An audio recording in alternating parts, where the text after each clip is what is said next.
SketchCraft morning podcast. Oh my gosh. The world goes wild.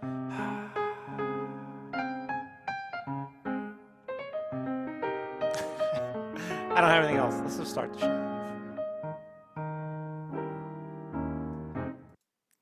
Hey, what's up, everybody? So, I sat there waiting for a joke to appear, and I just stunned silence. Like, I got nothing. So it's gonna be a short morning podcast today. No Brandon. Brandon had to go off and do a job, to go to work. So I'm here doing the morning podcast by myself. He'll be back on soon enough. It's a pretty busy weekend. So what did I do? What did I do this weekend? I watched, you know what? I watched Invader Zim Enter the Florpus, but I do want to have Brandon on to talk about that. So, short review. Loved it. So, super awesome. What else did I do? A little over halfway through on the Dark Crystal. So, super, super cool on that. I've seen some of my artist friends sort of, you know, how do I say it? So, sometimes when everyone loves something, people wait a while, then they go, hey, you know what? I don't love it so much. Sorry. Just fine. But with the Dark Crystal, it's interesting. When I was a little kid, first it scared the shit out of me.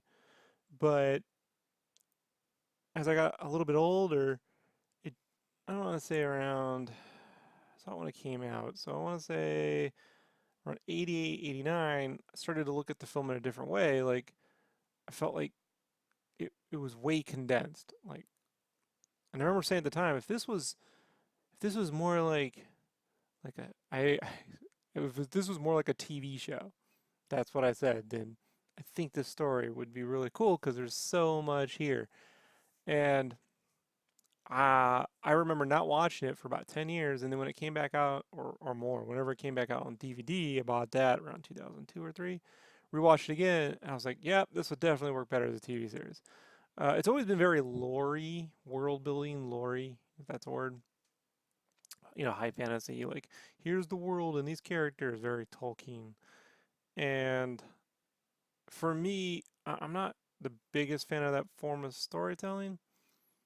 Um, I prefer the Indiana Jones, Star Wars kind of like you enter a world where all that stuff's going on, and then you expand the lore as the story unfolds versus all the lore up front. Like in Lord of the Rings, when I first saw The Fellowship and it has that 10-minute sequence, it bored the shit out of me. I came to appreciate it more and more as, you know, the film was released on extended edition. I watched the making of, and I could see what they were up against in terms of setting that stuff up. But that's just a form of storytelling that I was never the biggest fan of. Um, they continue that here in the series. So a few of my friends out there were posting stuff on Facebook where they're like, and Twitter and Instagram, where they're like, sorry, I'm just not a big fan of this stuff. I think it's visually stunning, but the story is just not there for them. And that lore thing, I get that. Didn't bother me as much now. I would not tell a story that way, or as little as possible. Um, I sort of feel like start with your protagonist, and then if you have multiple protagonists, add the lore as you add those people, so you can kind of follow each one. Because when you, for me, like when you tell a story where you set up all the kingdoms at once and all the different races, and then you plow across each one, I can't tell who is who. Like, like one Gelfling starts to look like another for a while, and it takes 3 or 4 episodes where I'm like, okay, that's this group of characters, and that's this character, and that's that character. So I think a story that does it perfectly is Full Metal Alchemist Brotherhood, which is based off the manga. That's a giant world that just expands further and further and further as characters are added. So I just couldn't imagine trying to get the entire history of that country with all the alchemists and the stuff with Scar and the stuff in the east with Zing, all that set up when you first start the story. You know, like that. I just couldn't keep track of it. So that being said, there's another thing too that the show does that might put some people off with the story, where it's very basic, like, but I don't know, it's very basic in terms of characters are going to do things in a childish manner. Like the Gelfings do things in a childish manner, and they don't really act like three-dimensional adult beings, even though they're supposed to be. But I really do have to appreciate that because they kind of keep it very limited in terms of the depth of character. How do I say depth of character? Like, so if you got two guards, so you got two prison guards, and they're arguing with one another, they're arguing like little kids or Muppets would, right? Because they are Muppets. Versus two guards like on Game of Thrones, right? For the lack of a better explanation, two human people. But the benefit to that is they are able to tell a more a mythologically arced story. Like it's a story that has, as you get further along, you realize what the story is actually about. And I'm like, the genius of this is kids could follow this. It's not pandering to kids because it is complex, but it's presented simply so kids could follow. So that being said, as the series moves on, I can appreciate the decision making they made in the story more and more. The only thing about the series that drives me a little batty is the first episode does a lot of these crazy sweeps. The camera has to constantly be moving. The director's Louis Leterrier or whatever. He did the Hulk movie, the first MCU Hulk movie, and he did those. I always want to call them the God of War films with those Wrath of the Titan movies. Um, and I actually like that first Hulk movie, but he's one of those guys that it's kind of like the camera has to constantly add energy to the scene.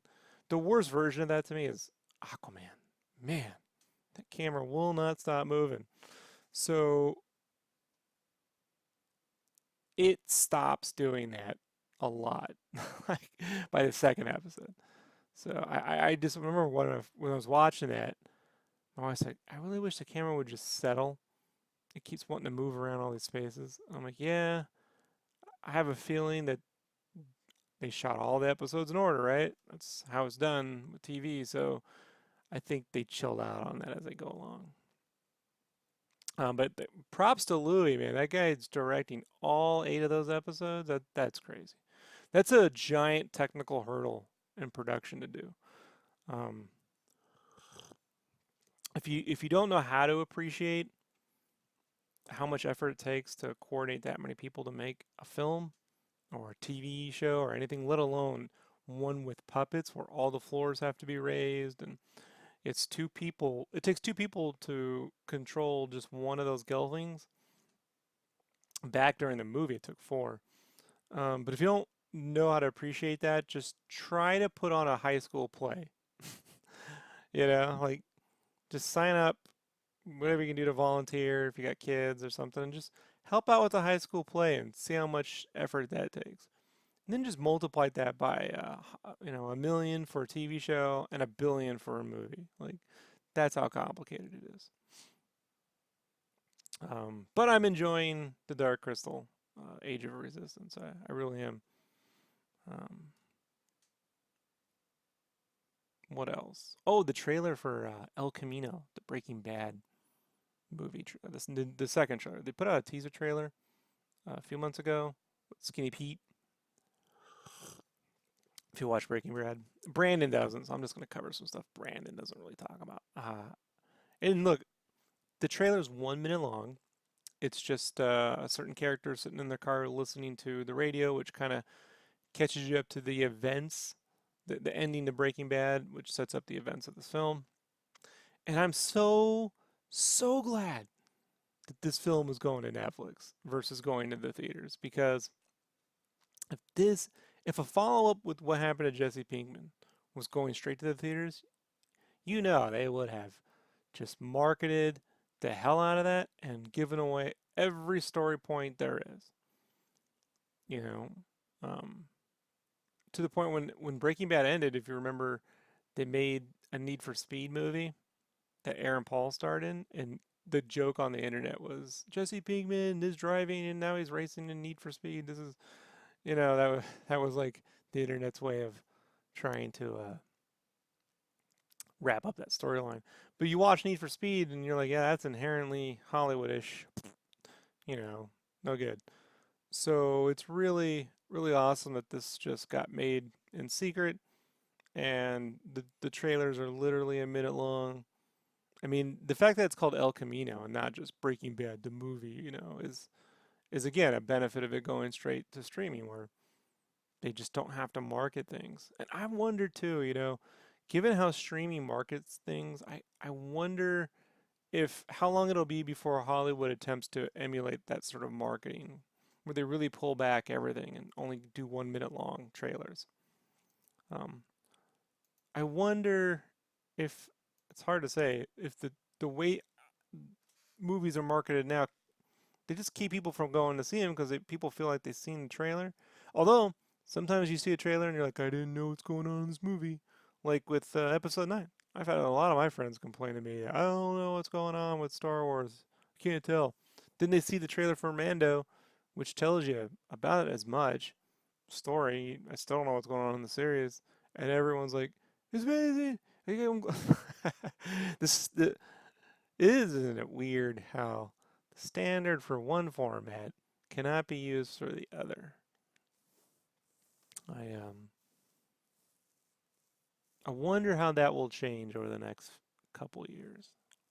You know, as the streaming wars go into full effect, I wonder how the marketing of films will change because they have to. I mean, I've already, how do I say this? When I go to the theater, it's like almost 30 minutes of commercials before you even start the movie. It drives me batshit crazy. Um, Turn off your phone so we can play you commercials. They're not even trailers for movies. They're like A&E TV shows and car commercials and PlayStation commercials.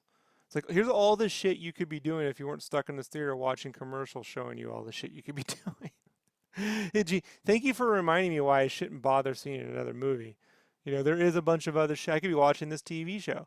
I could be playing that video game. But no, I'm here watching this fucking commercial. So, I I just it's frustrating. And I know that can't continue. Some little study came out last week or the week before, where, they took a poll and people were like agreeing that there's too many trailers before movies. To which, you know, us us geek elites, elite geeks, whatever. We're like, no shit, but it's not just that. It's the motherfucking commercials. I mean, it just won't end.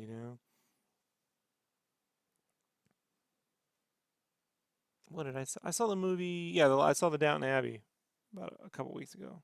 So that was light on commercials, that one. But that was I paid extra for like that VIP 21 thing they got down here. So they tend to play less commercials and stuff like that. Since they already know you're spending a shitload of money. But it used to be when I saw an IMAX movie, there were like no commercials, just the movie would play. And now, man, it's 15 minutes of IMAX trailers, just grades on you. Grades on you. Most people finish their snacks before the trailer. I wonder if that's it. I wonder if they play so many trailers, so they're hoping you eat your snacks and you'll go back up and get more snacks. Hmm. I wonder. Because there's always some monetization thing for the theater. Like, I get they sold an ad that benefits the chain, but the individual theaters, I wonder if they know how long it usually takes people to consume their snacks. They have to know, right? I mean, they have to know. So they know, let's just say they know how long it takes the average person in a movie theater to eat through them snacks they bought. And I know most of you out there saying, I never pay for the snacks. I can assure you, plenty of people pay for snacks when I go to the theater. Plenty of people. So maybe we don't, but they do. I do tend to support the theater and get like a small Coke and a small popcorn. Um, Popcorn twice a year, usually a Star Wars movie and a big Marvel film, whatever the one I want to see the most. Uh, but I generally get like a small Diet Coke or something when I go in, just to support the chain if it's a good theater. Um, but yeah, they have to know. Like I refuse to eat any of my snacks before the movie starts. So just just because of that. I know it's dumb, right? We all try to find ways we can like outthink the theater or the marketing behind stuff. You know, like you get somewhere and you're like, I know how to like avoid all the uh all the tricks they're using to get me to buy stuff. Like if you go to the grocery store, you're looking at all that nonsense at the checkout aisle and you're like, nah, they're not gonna get me on any of this. And then, eventually they do. You get like a diet soda, you get a soda, you get a pack of gum or something. They eventually get us. But I like to think they don't. So they get me. I, I I used to be that guy who was like, they won't get robbed, but I let it go now. I just accept that if I'm going there, they're probably gonna trick my ass into getting something. The What they won't do is get me to come back. If the experience is horrible, I don't come back. Like same with restaurants. Like I'm gonna pay, I'm gonna tip, and then I'm never coming back. So that's how I do it now. That's the control. It's the control I have in my life. What else? Oh, it was Batman Day. I do want to talk to Brandon about that. But it was Batman Day, so I reposted this Batman that I drew 3 years ago for commission. But like most things in life, folks, people either forget or they just never see your portfolio. So it got a lot of traction. So that was super nice. A lot of people were like, "Who drew this?" I'm like, "I did, I did." So that was super nice to get. That was uh, uplifting, would be the word. Fun part about that, creatively. So when I when I colored it, it's like in this black, white, red thing because I do a lot of pencil shading with the red shader pencil while I'm working. And so at the time I was thinking about doing my comic stuff in very limited color palettes like that, like 3 or 4 colors. And so I did a test with the Final Fantasy VII, with this uh, in red. I also did like 3 or 4 different colors with the Final Fantasy VIIs. I had like I think a green, an orange, a purple, a blue, and then I sort of just abandoned the look. Um, but when it comes to color commissions, I might bring that thing back because I like the way it looks. I actually have fully rendered versions of this Batman that I've just never posted. Matter of fact, Saturday night for fun, I did another version. I've recolored him 3 times and I've never posted the colors because I just don't like the way it comes out.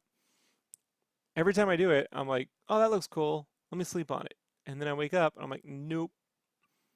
So there is a simplicity to the way I've colored it because of all the line work that I just can't. Maybe I'm just not good enough a colorist to figure out how to do it.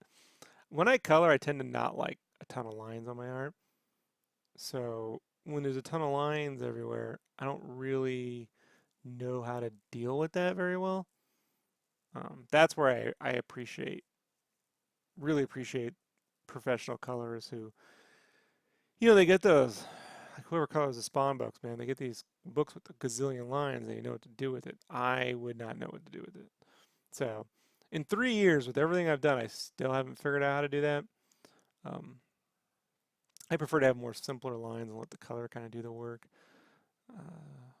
But it is a cool look. So I did a test too once with the little Reaper stuff, just trying to color it basically like that, like in a limited color palette, like Ashley does that limited color with her Velthanius project. but I just don't think it works um, with the digital lines. So I'll just have to just be like, well, if I'm gonna do that gritty pen look, then that's how I color my stuff. I think a whole manga like that would look dope with those gritty lines and inks and all that pencil shading and limited colors. I believe that the Final Fantasy VII Noir, I think it's on my Deviant. Let me look really quickly before I wrap this up. I'm gonna go take a look here on my DeviantArt and type in FF7. No, that isn't final. Type in final. That should pop. Yeah, here it is. So I called it Final Fantasy VII Noir. It has 466 likes, and the full color had 897. So full color is always going to get more likes, but I I really do like that look. Looking back at it, like if I saw a manga that looked like that, I would buy it. This is where I get all freaked out. Like, why don't I just draw a whole manga that looks like that? The problem is I don't believe in myself. No, that's not it. I don't know. I don't have a good explanation for that. I remember coloring when I did the Transformers covers. That is me uh, fully rendering out those kinds of pencils. In fact, I did a full render. The Final Fantasy VII colors is fully rendered over those pencils. But it just takes a tremendous amount of effort to get it to that level. So with the Batman, I haven't done that level of rendering to him. I could give that a shot and see what it turns out like. I'm always hit and miss on like the colors I did for the Transformers covers for IDW, the Optimus Prime and stuff. I'm always just like every time I look at it, I'm like, perhaps I went too far, you know. Um, but it did take a tremendous amount of effort to get the colors that level. So I remember not being happy with the amount of effort it took. Um, so when I'm like, yeah, I don't know how to color my own pencils. I do. It just took me like the red lines. I had to take all the red lines, the shading I did on that, and delete them, and then do the shading digitally from scratch all over again. So I don't know what benefit there is to that. I put some of that shading back, that pencil texture back in. You can kind of see it if you look on some of those covers. But yeah, I don't know. I just remember moving past it and just thinking like, this is a lot of fucking effort. This is a lot of effort. I've never attempted to draw comic book pages like this and then hand them to a colorist to see what they would do. You know. That being said, I do like that noir look. So, what else? Oh, I'm gonna be doing some commission stuff again soon-ish. Definitely some painting, some color pencil. The color pencil I'm not gonna take as far as I did on the Sonic color pencil. So if you guys remember, I did that Sonic triptych. I rendered the shit out of those dudes. I'm gonna be limiting my color pencil rendering just because it took a tremendous amount of time. So I'm gonna see what I can do about shading them in a way where it's a little more cell shaded, and then I just use the color pencils. Like there's this one I did. If you go to the DeviantArt, it says Knuckles Commish Whip. It's like the first whip I did when I work in progress I did when I was coloring the Knuckles. And then there's one after that called Whip 2. And the first whip I think looked better for what I was trying to do. So the final rendering is super nice. I mean, it's super clean. I like the way it looks, but that level of rendering, the point with commissions is for them to look cool, but to also make money. So being stuck on one piece for a long time negates the making money part. So it still looks really cool in the Whip 1. I don't need to take it to Whip 2 levels. Is basically it. So I will work that out, but I'm gonna need to practice. I do have a commission I agreed to do in October. That's gonna be cable. So I need to do some practice to get there, and then I got some watercoloring stuff I'm gonna do. It's been over a year since I've painted, so I definitely need to get back to doing that. there's a different style of saucy I want to do that I kind of worked out 2 years ago, but then I got commissioned to do the Hulk and the Logan, and he really wanted those to look like the other style of saucies. So I want to do some new watercolor painting. Um, and if no one likes it, then I'll go back to the whole splatty thing. But there's some different stuff I want to do with that. So the only thing I'm not going back to is Copics. I'm retiring from those completely. Just not my thing. Not my jam, folks. I did enough of them. Don't care. But yeah. What else? Is there anything else going on? Oh, and then lastly, started. So, uh, y'all know about the Kickstarter stuff. I'm not going to get into it. But today, what that meant with the Kickstarter is that my work schedule's opening back up. Um, a little less than I'd like because I still have to wrap up Megavisions. But now I have my mornings back to write.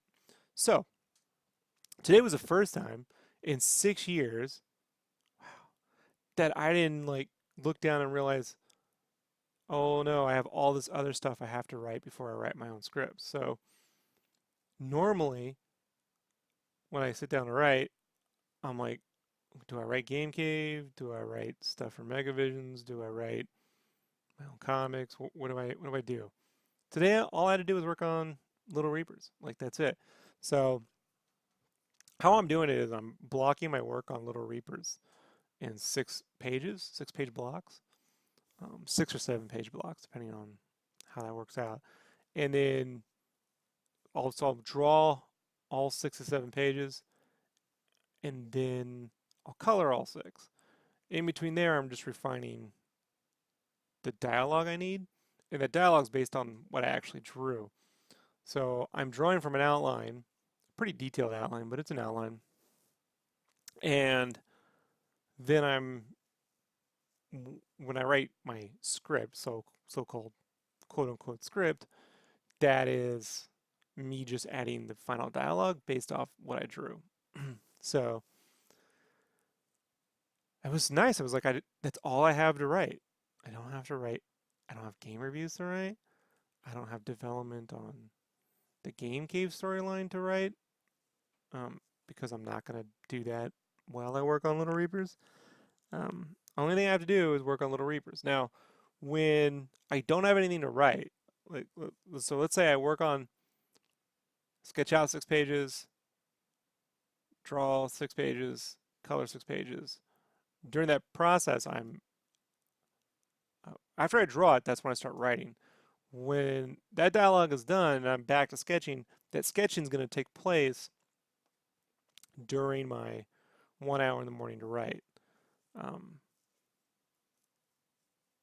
So I just get an extra hour to sketch in the morning, or break down. I'll probably just use that to break down my outline into my initial thumbnails. So the way I've been doing it is I have this outline open, and then on my iPad, I blob in how I want the pages to be laid out. Really loose blobs. And then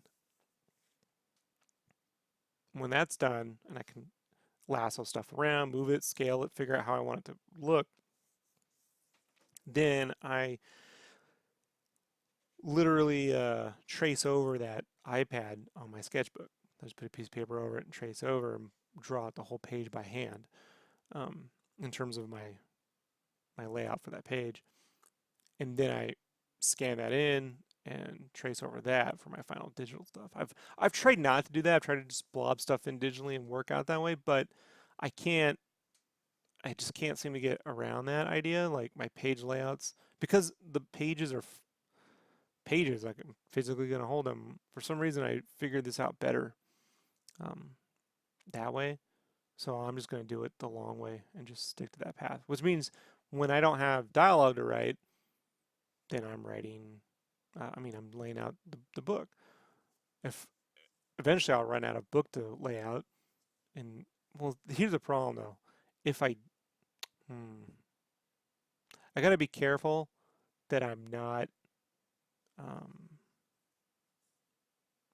I'm not, it's double negative. I'm not writing for months. See, the less you write, the harder it is when you pick it back up, right? Like anything else, but it gives me colossal headaches, like really bad migraines. So what I'll have to do is I'm not going to be able to do that. So I can do that. Hmm. Can I do that for a week or two? No. You know, there is other stuff to write. I have bonus content in each issue that's novella stuff. So remember when I was like writing Game Cave and it was a book? I've developed a really good process for writing books where I have these detailed bullet pointed outlines and then I delete the bullet points and arrange them into paragraphs, and that builds my first draft novel is done. Like I have a first draft based off my detailed outlines. And then I just block stuff, dialogue out, and then I fix the descriptive paragraphs and then do dialogue passes and then a character dialogue pass refinement on that, and it's ready for copy editing. Like I did that for 2 years. I have that process burned into my brain. It's never going away. So one thing I like about book novella stuff is that it allows you to really get into characters' heads. However, I realize a lot of you out there don't want to read it. So, um, I'm going to be writing that stuff for everything I do. Like maybe 20 to like a full comic's worth of that content because it's just words um, that help expand character stuff. But it'll be released as bonus content basically for like the Kickstarter. So I'll put the comic up on the net for free, but when I eventually take it to Kickstarter to do the printed novel, that stuff will already be written and it'll be bonus material stuff. So, um, as well as for future digital issues that I have, you know, for download, I'll put it in there. So, if, I'll have to get it on Comixology and all that, but I'll have that to write. So I'll just have to jump between having my mornings to sketch, and then if I feel like I haven't written in a while, I'll just work on the novella stuff and then back and forth. So that's something you really can't overplan too much. You just kind of like gauge. You have to gauge where your mind is at. Like, what are you creatively more interested in doing? And then just sort of lean toward, whatever you want to do. But I mean, it's amazing. Like, even now when I think about it, I only have to work on Little Reapers and my main freelance work. I mean, to not have to juggle the game magazine stuff and the comic stuff and hopefully writing stuff, to like not have to do that, I actually was lost. I remember it happened during the weekend when I first contemplated that. Like I felt like I might have been a little lost, but I'm like, nah, I'll know what to do. Then this morning I sat down, I'm like, I don't know what to do. So like I just sit down and write down what do I have to work on? And immediately I knew that I had final text to write, because this is why when I did the layouts for Little Reapers, you're gonna see in all the boxes it says needs text yo. That's to remind myself I need to write that final text before I do anything else. So I do forget. So I remember needs text yo. I should probably start writing that. And then my process for that is simple. I just write it in a Google Doc with bullet points. You can see a photograph on it on my Instagram page and Facebook and whatever. And then if I were to submit that as a script, I would then take that dialogue and paste it into fade in and format it in a script format. So same thing if I broke the outline down into a full issue script, I would write it in those bullet points and then do the final formatting. So anytime I write anything, I write it my way, and then when I have to submit it, I format it to what they need. It seems like you're doing it twice, but it goes by pretty fast when you're not being creative. It's just kind of a technical chore, which means I can put on techno music or audio book. I can drink, I don't have to use any of my brain cells to do that. But I found that if I try to write it's like script format. If I'm trying to write in some format, I'm using another part of my brain that doesn't want to be used while I'm trying to be creative. So I'd rather just belch all my ideas on a page, refine them how I like to refine them, and then switch that to whatever format needs to be done. Also, I write in Comic Sans. So if you look at my if you look at the photo I posted today, you might realize or think to yourself, that's Comic Sans. That's an ugly font. Well, here's the thing. I used to always write in Times Roman because I can't stand Courier, that Courier font that you have to use when you submit scripts. I don't like it. But earlier in the year, I read some crazy, I don't know where I read it. It was some article about how like Comic Sans, if you write things in Comic Sans, it's super easy to write. Like even though the font is ugly, it was designed to not be intimidating. So like some weird psychological thing, like it was designed for people to use when they write, not to be used as a comic book font or a shitty logo. So I didn't believe that. I'm like, can't be true. So I decided when I did the Little Reapers stuff to only write in Comic Sans while I'm writing, and then I'll convert it all back to Times New Roman when I'm done writing for the day. So see how that goes. So I started typing in Times Roman. In comic book font, Comic Sans, I got double the amount of work done versus when I was writing the novel stuff in Times Roman. So it looks a little weird at first, but about 20, 30 minutes into typing, like I can't not type in Comic Sans now. So if you ever have trouble typing, just type in Comic Sans. It really is true. Because it doesn't look serious, I don't feel like I'm writing a book or anything serious. I feel like I'm just writing like a diary or journal or something. It's weird. So for me, that worked. I think that's about it, folks. I think that's all I got today. So it's a nice 37-minute long morning podcast. So I'll have Brandon on soon. I want to talk to him about Enter the Florpus a lot. And then what else?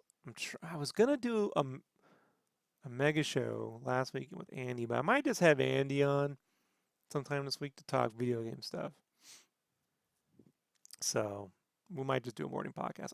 I'm waiting to do the next mega show for after I get back from Arizona.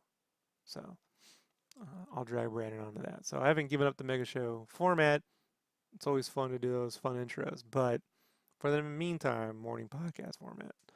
All right, everybody, I'm going to head out of here. Let me see if I can find my jingle here. Just remember, folks, I do have lots of goodies up at the store at shopsketchcraft.com. So if you want to get a print, I restocked that with a grip of stuff, including Spyro posters. So if you want to get a poster of the Spyro art, that's all up in there. And leave comments, questions, whatever you want. I'm going to be doing, one last thing. I am going to be starting up the long form, the speed versions of my artwork and art tips. So I'm trying to figure out how to do the art tip thing. I want to do I want to do something more complex, but I don't have time to. So I'm trying to figure out the way to dish that out. But the idea has always been something like SketchCraft 101 where I can just cover really basic things and have them there. So when people ask me, like I got questions this week about how do you do silhouettes on paper? And I always reply, use 10 and 30%, 50% markers to draw the silhouettes and then draw over them. And people go, how do you do that? I'm like, you get a fucking marker and you draw the fucking silhouette. Like it's not hard, folks. So apparently it is. Maybe that's the way I'll be using Copics again, just to show people how to do that. So that's coming soon. I'll talk to y'all later. I'm out of here. Peace.